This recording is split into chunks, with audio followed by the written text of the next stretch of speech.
तो आप लोग इसको रट जाइए एवं अच्छे ढंग से इसको याद कर लीजिए, ठीक है। बहुत ही इंपॉर्टेंट है जो यहाँ पर बाई साइंस का सब्जेक्टिव बताने वाले हैं, जो आपके एग्जाम के लिए बहुत इंपॉर्टेंट है। पहला क्वेश्चन 5 नंबर में अगर आपका आ जाता है कि ऑक्सीश्वसन, 1 मिनट, ऑक्सीश्वसन एवं अनऑक्सीश्वसन में अंतर लिखिए, जो कि आपके लिए बहुत इंपॉर्टेंट है। हो सकता है कि आपके एग्जाम में आ जाए। तो इसको कैसे याद करना है, तो ऑक्सीश्वसन एवं अनऑक्सीश्वसन में अंतर कैसे लिखाएगा, तो बाबू 5 नंबर में पूछेगा तो कम से कम आपको 5 गो अंतर लिख देना बहुत जरूरी है, ठीक है ना।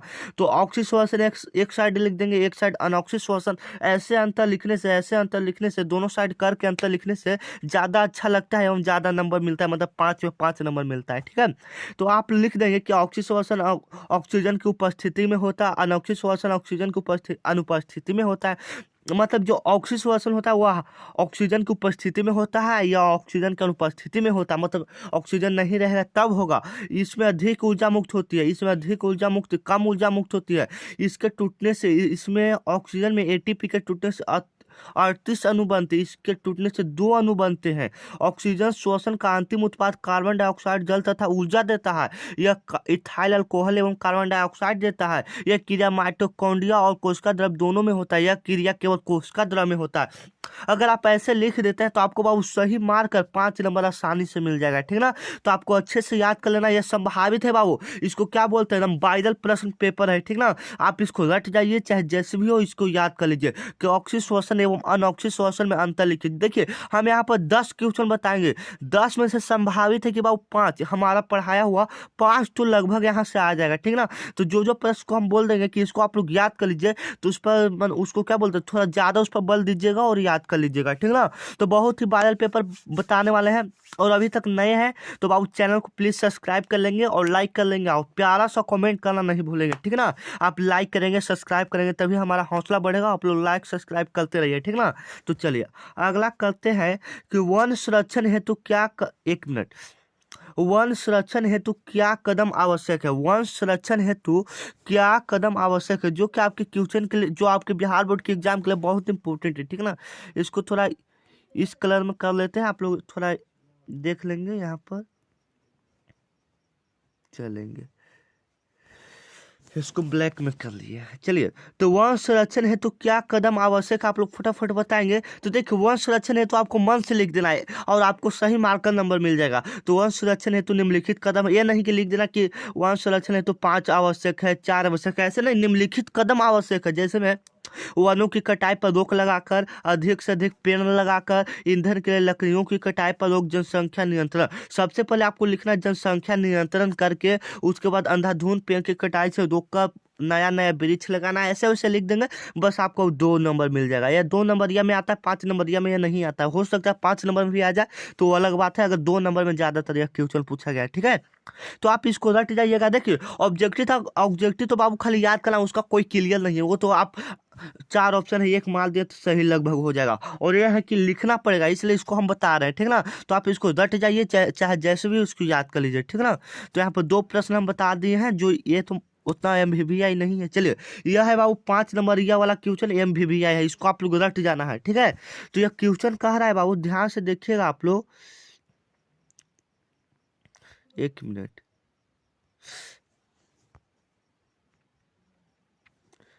चलिए यह क्वेश्चन कह रहा है कि ओजोन परत के क्षय का क्या कारण है, पूछ रहा है कि ओजोन परत के क्षय का क्या कारण, जो कि आपके एग्जाम के लिए बहुत इंपॉर्टेंट है।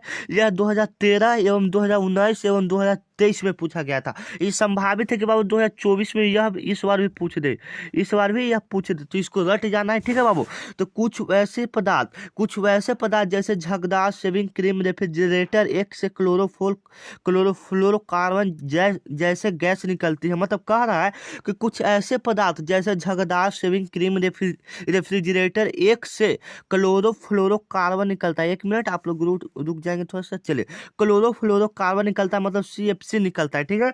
यह क्लोरोफ्लोरोकार्बन ओजोन O3, ओजोन का वो सूत्र होता है, O3 से जाकर अभिक्रिया करता है। जो गैस निकलता है वो, जो ये सबसे गैस निकलता है, रेफ्रिजरेटर हो गया, मोटरसाइकिल का धुआं हो गया, ये सब से जो गैस निकलता है वह जाकर बाबू ओजोन से जाकर अभिक्रिया करता है और ओजोन को विखंडित कर देता है। ओजोन से जाकर अभिक्रिया करेगा तो उसको विखंडित कर देगा, जिसके कारण ओजोन परत को क्षय हो रही, मतलब विखंडित करेगा तो ओजोन परत धीरे धीरे समाप्त हो रहा है और यही क्षय धीरे धीरे छिद्र में बदल जाता है। मतलब वो अभिक्रिया कर रहा है तो धीरे धीरे छेद कर दे रहा है, मतलब वहां पर ओजोन को हटा दे रहा है, तो वहां पर तो छेद तो हो ही जाएगा बाबू, जिसके कारण परावैंगनिक किरण हमारे सीधे धरती पर आते हैं और जो सूर्य द्वारा परावैंगनिक किरण निकलता है वह सीधे हमारे धरती पर आ रहा है, जिसके कारण से हमें त्वचा कैंसर रोग ये सब होता है, ठीक ना।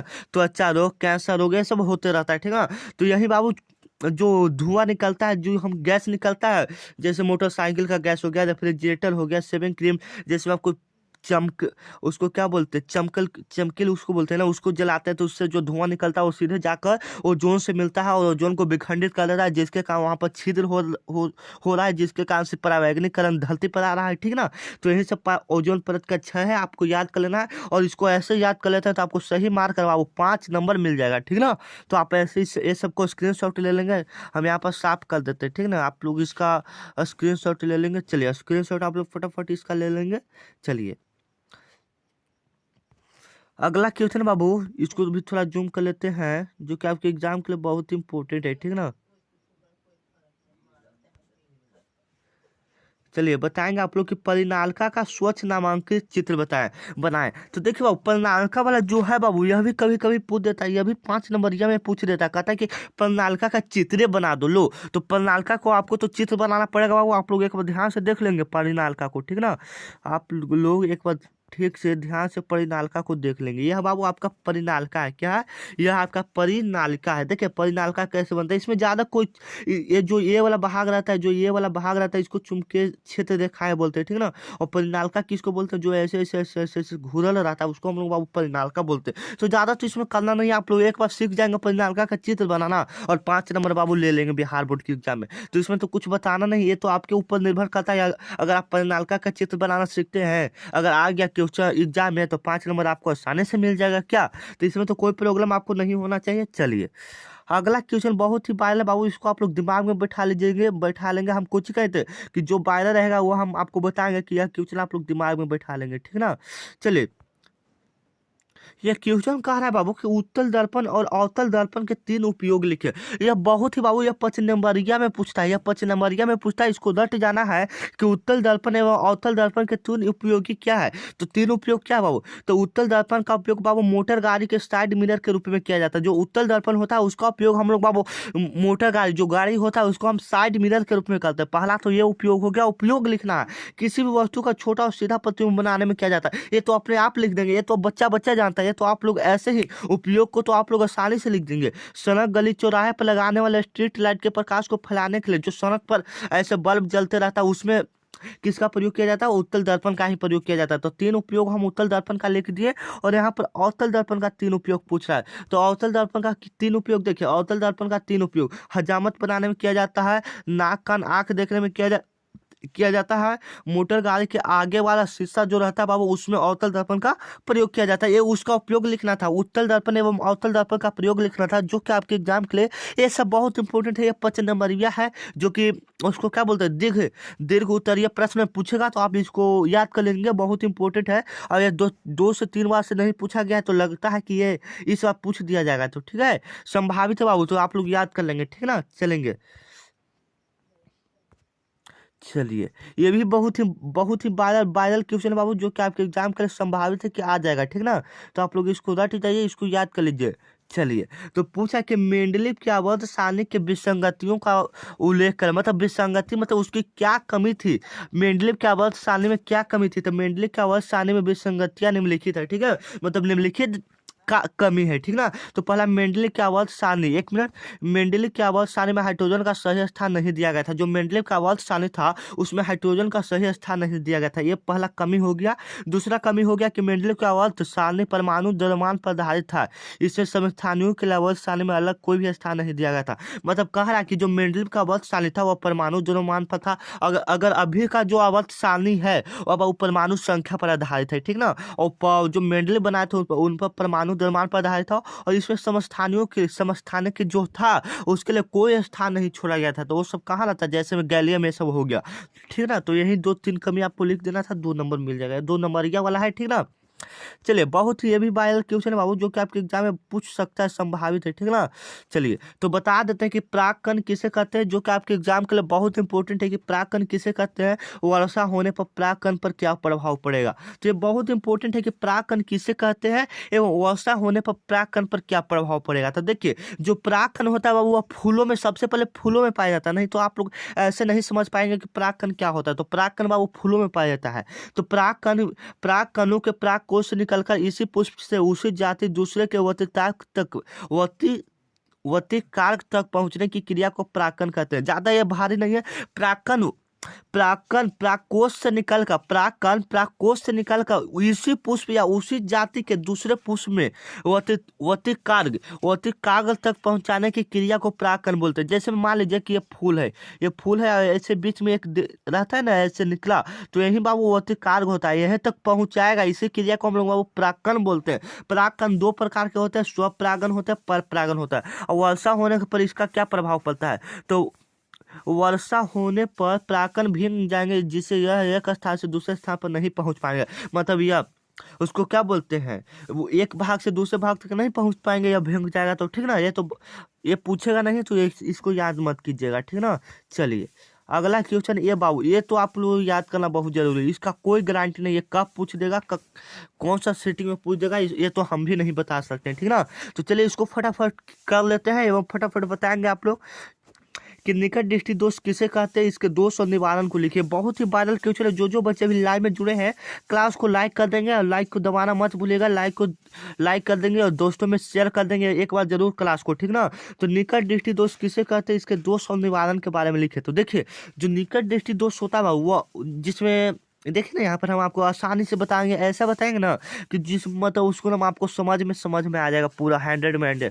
तो देखिए, निकट दृष्टि दोष जो होता है, नेत्र का वह दोष जिसमें निकट की वस्तु साफ दिखाई देता है, लेकिन निकट में साफे के दिखाई देगा लेकिन दूर का नहीं दिखाई देगा। मतलब इसमें उल्टा होता है, जिसको निकट हो जाता है उसका निकटे के दिखाई देगा, अगर दूर के नहीं दिखाई देगा उसे निकट दृष्टि दोष कहते हैं। निकट दृष्टि दोष का कारण क्या है बाबू, तो नेत्र गोलक का लंबा हो जाना, नेत्र लेंस और रेटिना के बीच का दूरी बढ़ जाता है। जो मतलब आपको निकट दृष्टि दोष होगा ना, तो नेत्र लेंस और रेटिना के बीच का दूरी बढ़ जाएगा, नेत्र लेंस मोटा हो जाएगा, जिसका फोकस दूरी कम हो जाता है। निकट दृष्टि दोष का निवारण के लिए हम लोग बाबू अवतल लेंस से बने चश्मा का प्रयोग करेंगे। अगर यह आपसे पूछ देता है 5 नंबरिया में, कभी कभी यह पूछ देता है, ऐसे तो पूरा दृष्टि दोष पूछता है कि दृष्टि दोष क्या है, इसके बारे में लिखे। तो यह बाबू खाली यहाँ पर निकट दृष्टि दोष हो सकता है कि 5 नंबरिया में पूछ दे, तो इसको आप लोग ज्यादा नहीं याद कर लेंगे, ठीक है ना। चलेंगे 10वां क्वेश्चन बता देते हैं, जो कि आपके एग्जाम के लिए बहुत इंपॉर्टेंट है। चलिए, ठीक है ना।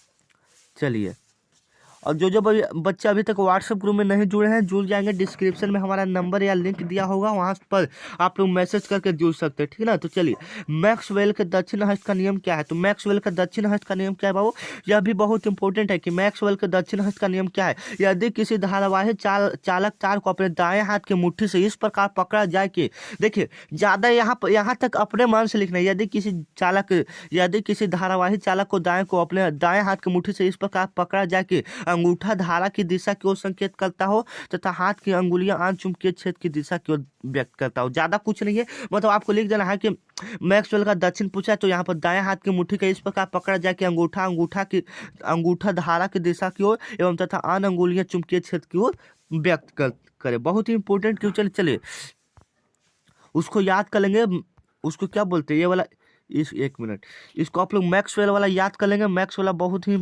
इंपॉर्टेंट है, इसको आप लोग स्क्रीनशॉट ले लेंगे और याद कर लेंगे, ठीक है ना। इसको आप लोग स्क्रीनशॉट ले लीजिए, चलिए स्क्रीनशॉट ले लेंगे आप लोग, फटाफट ले लिए। चलिए तो अगला क्वेश्चन की तरफ चलते हैं।